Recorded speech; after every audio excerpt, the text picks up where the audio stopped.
دیکھیے علمی گہرائی آپ اس وقت آپ حاصل کر سکیں گی کہ جب مطالعے کی کثرت ہوگی. جتنی زیادہ آپ کتابیں پڑھیں گی اتنی زیادہ علمی گہرائی آئے گی، ورنہ فقط نوٹس کی حد تک اگر آپ محدود رہ گئی تو آپ اس سے معاشرے میں ٹھیک طور پر کام نہیں کر سکتے. معاشرے میں کام کرنے کے لیے آپ کو پتا ہے کہ کم معلومات ہوتی ہیں وہ بہت ڈینجرس ہوتی ہیں. نیم ملا خطرہ ایمان ہوتا ہے، بالکل صحیح. اس طریقے سے نیم حکیم خطرہ جان ہوا کرتا ہے.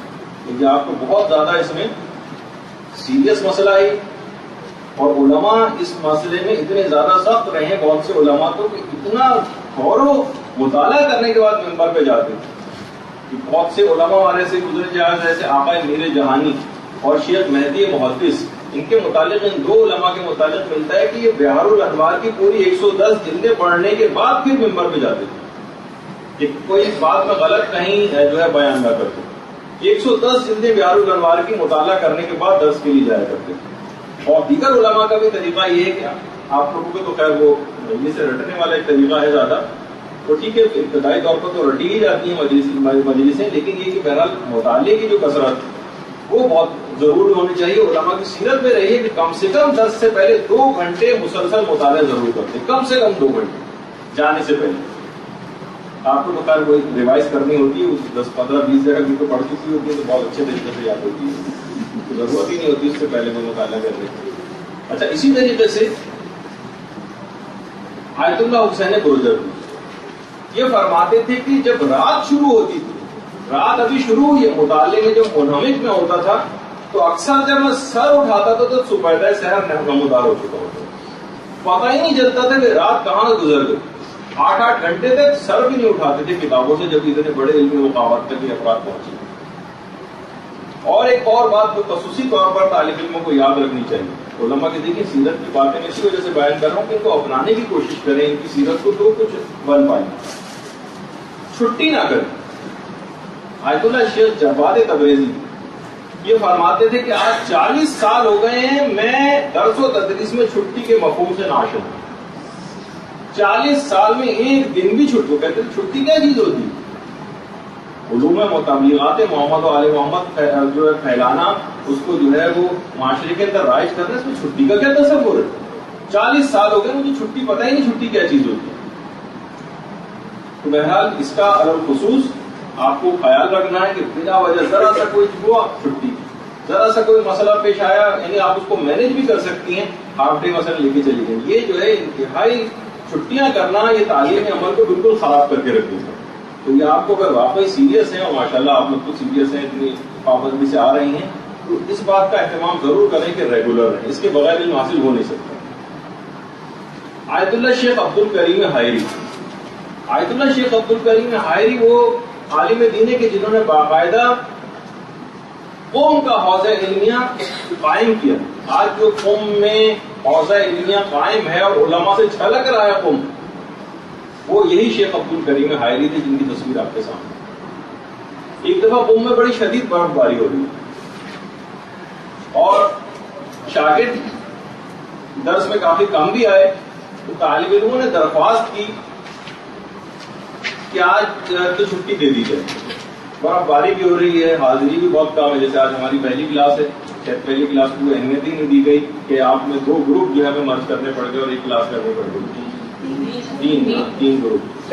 تو یعنی اس کا مطلب ہے کہ دماغ میں چلو پہلا تو ایسے ہی بیکار سا ہوگا، اگلی دفعہ سے جب درس مین اسٹریم لائن میں جو ہے وہ آ جائے گا درس پھر ہم کریں گے. تو اب کہا کہ طالب علم کم ہے یا تو چھٹی کر دیں، برف باری بھی ہو رہی ہے. شیخ عبد الکریم حائری نے طالب علموں سے پوچھا کہ دیکھو اس برف باری میں کے باہر جو بازار کھلے ہوئے ہیں اس میں کیا بازاروں میں بھی تعطیل ہے؟ طالب علموں نے کہا نہیں، وہ تو دکانیں سب کھلی ہوئی. کہہ رہے افسوس ہے کہ حکومت کے قائم کردہ بازاروں میں تو تعطیل نہ ہو، لیکن طالب علموں کو علم دین حاصل کرنے کی چھٹی کرنی پڑے. بڑی شرم کی بات. دیکھیے بہرحال یہ بات اپنی جگہ پر ہے کہ بہت زیادہ محنت کرنی، انسان علم حاصل کرنے میں کوئی ٹائم پیریڈ بھی نہیں کہ آپ کہیں 3 سالہ مدرسے میں علم حاصل کر دیں گے اس کے بعد بھی چلے اطمینان ہو جائے گا پھر تو اتنا حاصل ہو جائے گا. نہیں، پورے ہونے تک. یہ آقا بزرگ فہرانی الذریعہ الی تصانی خوشی اور کتنی ہی کتابیں اس رجال کے بھی بہت ہی بڑے علماء میں شمار ہوتے ہیں. آپ دیکھ رہے ہیں کمر چھپ چکی ہے بالکل. لیکن لکھنا پڑھنا ترک نہیں کیا. آخری وقت تک کمر جھک گئی ہے, آنکھیں جواب دے گئی ہیں, لیکن وہی میں نے کہا کہ بچپن سے لے کر بالکل قبر میں پاؤں لٹکانے تک علم حاصل کرتے رہے. اس میں کوئی بھی شخص کسی کو بھی چھٹی نہیں. امیر المومنین علی ابن ابی طالب علیہ السلام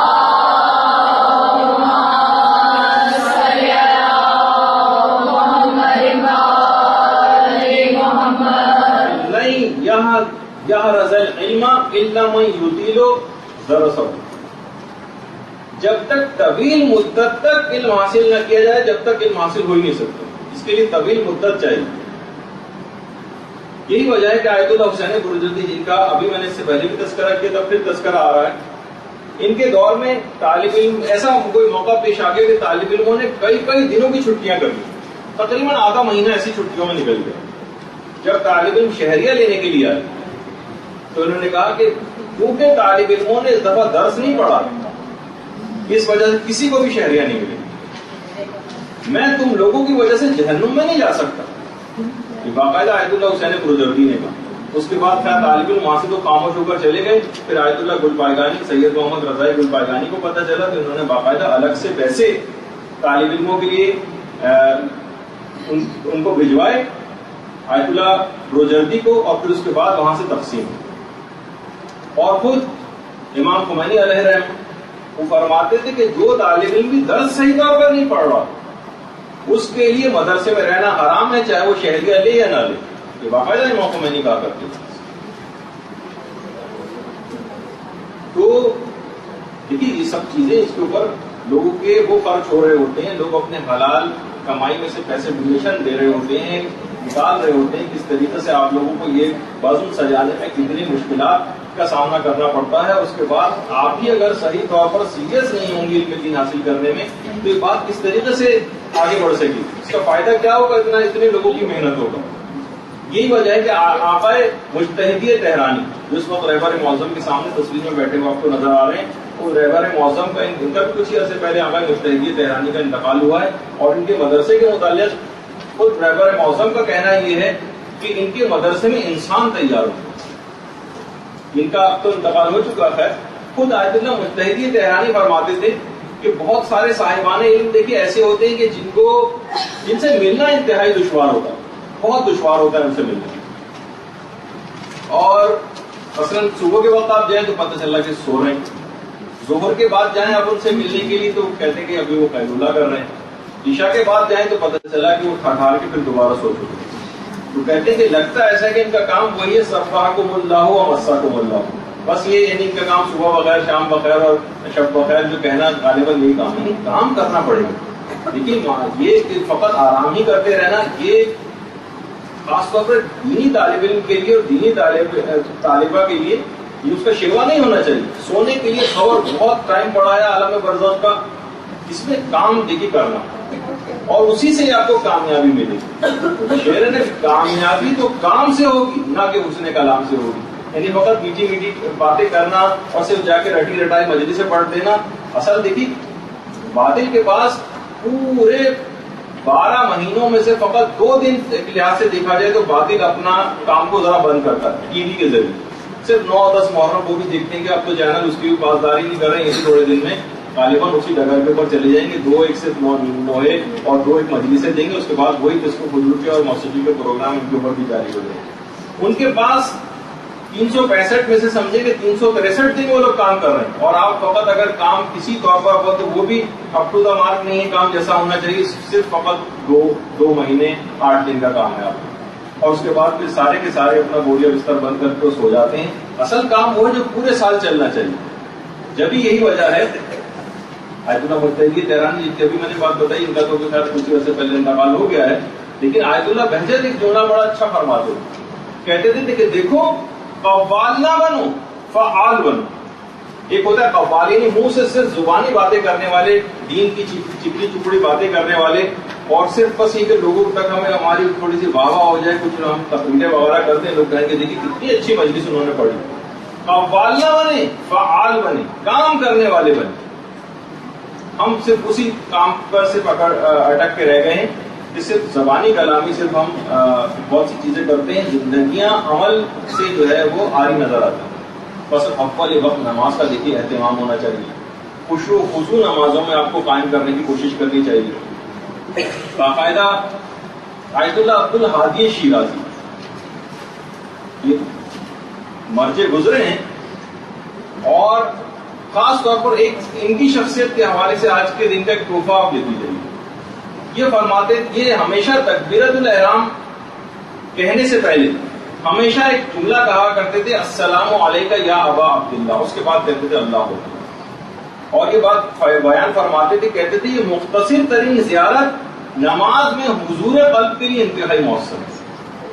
یا آپ کبھی بھی یعنی ابھی آپ کو تکبیرۃ الاحرام کہنی، اس سے پہلے کھڑے ہو کے صرف ایک دفعہ السلام علیکہ یا ابا عبداللہ، صرف یہ جملہ آپ کہہ دیں یہ زیارت کا. اور واقعی حقیقت بھی ہے کہ یہ نماز ہم پڑھ بھی اسی وجہ سے رہے کہ امام حسین علیہ السلام نے جو قربانی پیش کی ہے، درود بھیجیے.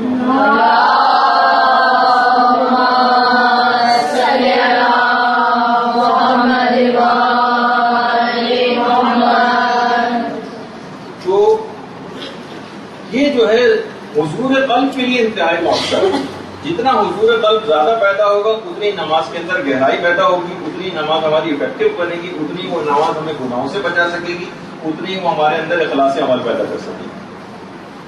اور اس کے علاوہ خاص طور پر جو دینی طالب علم اگر ابھی تک اس کے اوپر عمل پیرا نہیں ہے تو طالبات اب ان کے اوپر عمل پیرا ہو جائیں، اور وہ ہے نماز شب کی پابندی.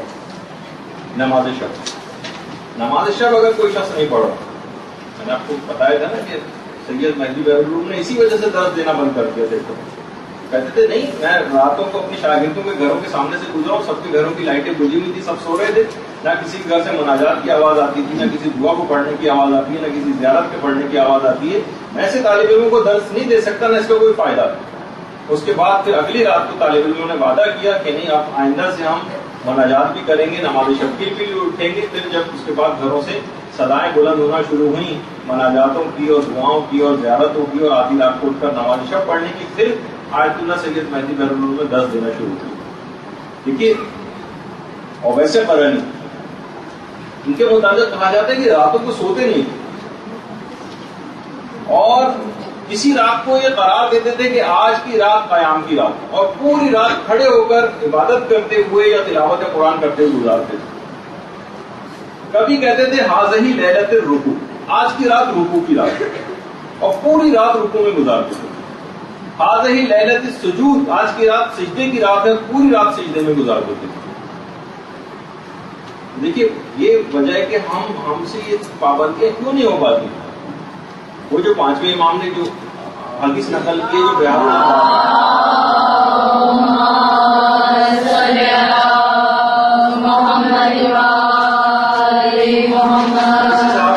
ان کی خدمت میں آ کے عرض کیا کہ مولا مجھ سے نماز شب سے میں محروم ہوں، پڑھ ہی نہیں پاتا ہوں. امام نے کہا وجہ اس کی ہے کہ گناہوں نے تجھ کو قید کر رکھا، گناہوں نے تجھ کو قید کر رکھا. دیکھیے امام خمینی جس وقت فرانس میں جلا وطن تھے، اس کے بعد انقلاب برپا ہو گیا تھا، اور پہلی دفعہ جب واپس آئے ہیں ایران تو وہ جو ایئر فرانس کے جہاز میں آئے تھے، اس میں اوپری جو اس کا منزل تھی جہاز کی، وہاں پر امام خمینی کی سیٹ تھی. تو لوگ جو ان کو آبزرو کر رہے تھے انہوں نے کہا کہ رات کا وقت تھا اور نماز شب جہاز میں اسی طریقے سے نماز شب پڑھی جیسے اپنے گھر میں پڑھا کرتے تھے، اسی طرح سے گریہ ازاری کی ہے جس طرح سے اپنے گھر میں گریہ ازاری کیا کرتے تھے. یہ نہیں کہ کہتے کہ بھائی اتنا میں انقلاب برپا کرنے جا رہا ہوں، بہت ہیں اس وقت، اتنے لوگوں کو اپنے پاس بٹھا کے میٹنگز کرنی چاہیے تھی، اب کیا کرنا ہے، اب کیا کرنا ہے. 1 کروڑ لوگ وہاں پہ استقبال کے لیے پہنچے ہوئے ہیں، کوئی اور شخص ہوتا تو اس واقعے سے باہر ہو جاتا. نہیں، نماز شب تک اس رات کو بھی نہیں چھوڑی امام خمینی. جس طرح اپنے گھر میں گریہ ازاری کرتے تھے اسی طریقے سے گریہ ازاری کی ہے، اور تھوڑی دیر کے لیے جہاز کی جو کھڑکی ہوتی ہے اس سے ٹیک لگا کے تھوڑی دیر کو آنکھ لگا لی. تو بہرحال اسی طریقے سے مقدس عربی، یہ نماز شب کے لیے باقاعدہ اتنی پابند تھے، مقدس نام ہی مقدس پڑ گیا تقوی و پرہیزگاری کی بنا پر. نماز شب کے لیے ایک رات کو بیدار ہوئے اور غسل کی حاجت تھی، تو کنویں میں ڈول انہوں نے پانی کا ڈالا، جو مشہور ہے کہ جو ڈول باہر نکالا تو سونے چاندی اور جواہرات سے بھرا ہوا ڈول نکلا. واپس ڈول کو اندر ڈال دیا اور کہا کہ پروردگار مجھے نماز شب کے لیے پانی چاہیے تھا، سونے چاندی اور زیورات نہیں درکار. تو ایسی چیزیں جو ہیں دیکھیے ایسے ایسے علماء ان کی سیرت ہمارے لیے مشعل راہ ہے. برحمتك يا أرحم الراحمين وصلى الله على محمد وآله الطاهرين.